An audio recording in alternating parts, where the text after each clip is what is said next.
جی السلام علیکم viewers. Today's topic of discussion is the peace of Westphalia یا اسے ٹریٹی آف ویسٹ فیلیا بھی کہتے ہیں. ایک بڑا سنٹرل سا یا آپ کہہ لیں کہ فنڈامنٹل سی اس کی پلیس ہے in the domain of international relations. So ہم دیکھیں گے کہ یہ کیوں ہوا اور اس کے ریزلٹس کیا تھے, مین اس کی جو ہیں وہ نتائج کیا نکلے, کیوں ہوا, اور اس کا انٹرنیشنل ریلیشنز کی ڈومین میں کیا سروسز یا کیا کنٹریبیوشنز رہی ہیں. تو بیسیکلی ہم دیکھتے ہیں کہ جی 1618 میں یعنی 1618 میں جو ہولی رومن امپائر تھی وہاں پہ 30 ایئرز وار جو ہے وہ سٹارٹ ہوتی ہے, جو کہ اینڈ ہوئی بعد میں جا کے 1648 میں پیس آف ویسٹ فیلیا کے نتیجے میں. تو خیر یہ جو 30 ایئرز وارز تھی ایک بڑا ہسٹری جو ہے, جو ورلڈ ہسٹری ہے, جو یورپین ہسٹری ہے, اس کے اندر بڑا ایک جو ہے یہ عام طور پہ ڈسکس ہوتی ہے, بڑا ایک پرومیننٹ ایونٹ تھا یہ 30 ایئرز وار کا. تو پہلے ایک سمپل سا اس کے بارے میں بھی آپ کو پتہ ہونا چاہیے کہ جو 30 ایئرز وار تھی جو ہولی رومن امپائر میں لڑی گئی, بیسیکلی یہ وار تھی بٹوین پروٹیسٹنٹس اینڈ کیتھولکس. ٹھیک ہے, جو 16 سینچری کے اندر مارٹن لوتھر ریفارمیشن کی موومنٹ لایا تھا, اس کے نتیجے میں جو پروٹیسٹنٹس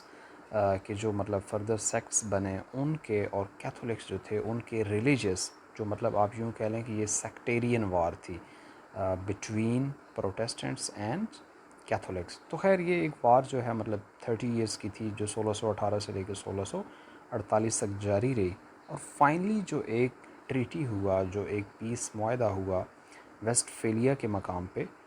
تو اسے نام دیا جاتا ہے جی پیس آف ویسٹ فیلیا. ایکچولی یہ جو ویسٹ فیلیا یہ ایک ریجن کا نام ہے جس کے اندر دو مطلب آپ شہر کہہ لیں, ٹاؤن کہہ لیں اس ٹائم کے, اوزنا بروک اینڈ مونسٹر, یہاں پہ دو جو ہیں وہ ٹریٹی سائن ہوئے تھے جن کو کلیکٹیولی ہم پیس اور ٹریٹی آف ویسٹ فیلیا کہتے ہیں, جو فائنلی اکتوبر 1648 میں سائن ہوئے,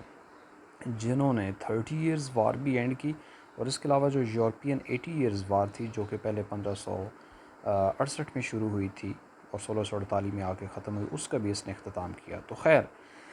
اگر ہم اسے دیکھیں کہ اس کے جو مطلب پیس آف ویسٹ فیلیا, یہ ٹریٹی آف ویسٹ فیلیا ہوا, اس نے 30 ایئرز وار کو بھی اینڈ کیا, اور دوسرا جو ہے اپنا 80 ایئرز وار کو بھی اینڈ کیا, اور اس کا بڑا آئی آر میں ایک سینٹرل سا مقام ہے. تو یہی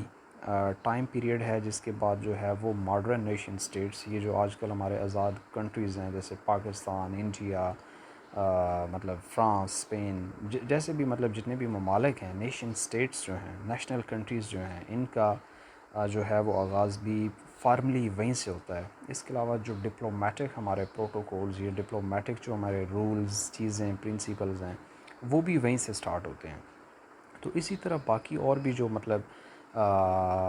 چیزیں ماڈرن نیشن سٹیٹ کے ساتھ جڑی ہوئی ہیں, فار ایگزامپل انٹرنیشنل لا ہو گیا, انٹرنیشنل ریلیشنز اٹ سیلف ہو گیا, یہ ساری چیزیں جو ہیں یہ پیس آف یا ٹریٹی آف ویسٹ فیلیا کے بعد ہی ہوئیں. تو خیر جو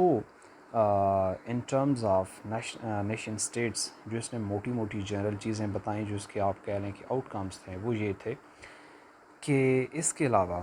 جو ہے مطلب جب یہ ہو جائے گا, جب یہ سائن ہو گیا, تو اس کے بعد کوئی بھی جو ریاست ہے وہ کسی دوسری ریاست کے معاملات میں انٹرفیئر ہرگز نہیں کرے گی. ٹھیک ہو گیا, مطلب جو اٹانومی ہے اس کے اوپر فوکس ہوگا. اس کے علاوہ جو ریاستیں ہیں وہ سوورن ہوں گی اپنے معاملات میں, جو ایک ٹیریٹری ہے, جو اس ٹیریٹری کے اندر رہنے والی پاپولیشن ہے, یا جو اس کے انٹرنل اور ایکسٹرنل جتنے بھی معاملات ہیں ان میں وہ انڈیپینڈنٹ ہوگی. اس کے علاوہ یہ تھا کہ جتنے بھی مطلب جو کنٹریز ہیں وہ آپس میں مطلب جو ہے وہ ڈپلومیٹک ریلیشنز ڈیولپ کریں گے, ڈپلومیٹکلی جو ہیں پرنسپلز اور پروٹوکولز کے ساتھ. تو یہ مطلب مین چیزیں تھیں جہاں سے انٹرنیشنل سسٹم اور نیشن سٹیٹ جو سسٹم ہے اس کا بھی آغاز ہوا, اور اس نے بڑی جو جنگیں جیسے کہ پہلے مینشن کی ہیں ان کا بھی اختتام کیا. تو یہ ہے جی ٹریٹی, یہ ہے پیس معاہدہ جسے پیس آف ویسٹ فیلیا یا ٹریٹی آف ویسٹ فیلیا کے نام سے بھی جانا جاتا ہے. Thank you very much.